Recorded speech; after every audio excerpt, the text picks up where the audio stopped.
Hello, PBC family. Thanks for joining me tonight. In the book of 2 Samuel, chapter 23, we are told about David, King David's mighty men. And these were the mighty warriors who followed David. And we're also told about some of their exploits. In 2 Samuel 23, verses 20 to 22, we are told about a man named Benaiah. Listen to what it says about him. Benaiah, son of Jehoiada, a valiant fighter from Kabzeel, performed great exploits.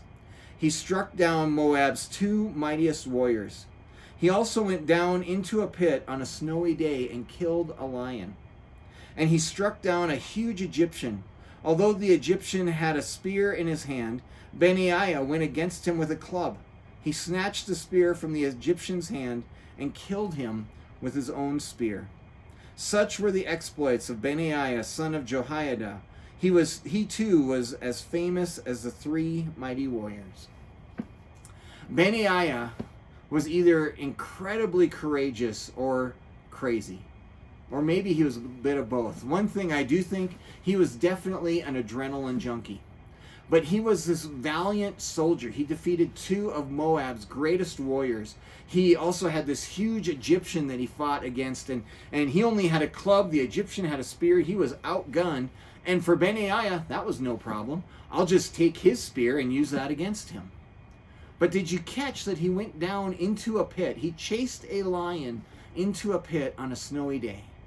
I mean, what is up with this dude? I mean, this is not perfect conditions. This is not the lion's been down there and is tired out. This is, I'm going to chase the lion. I mean, he's chasing a lion, and I'm going to run down into this pit on a snowy day and fight him. These verses tell me enough to know that if I was in a fight, I would want Benaiah on my side. One of the things that we can learn from Benaiah is that there are opportunities that come your way that do not look like an opportunity on the surface.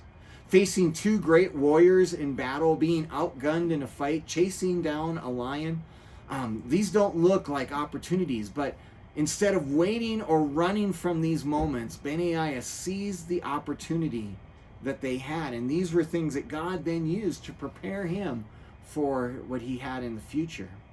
Benaiah shows us that if we are waiting until the conditions are just right in our life to seize an opportunity, we're going to wait forever.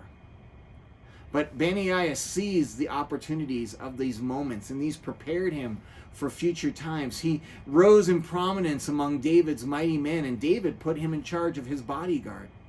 And later on, he became a leader in David's army, and he helped Solomon to secure his throne, and Solomon actually put him in charge of his entire army. God took those moments earlier in Benaiah's life to prepare him for what he had later in life for him. Another thing we can learn from Benaiah is that all of us have things that we're good at and things that we aren't. We find out in these passages that his father's name was Jehoiada. And Jehoiada was a priest. He was a well-known priest. But Benaiah wasn't gifted to be a priest like his father. Instead, he was a warrior. And he didn't let what he couldn't do keep him from doing what he could. And the same is true for us. Don't get hung up on what you can't do.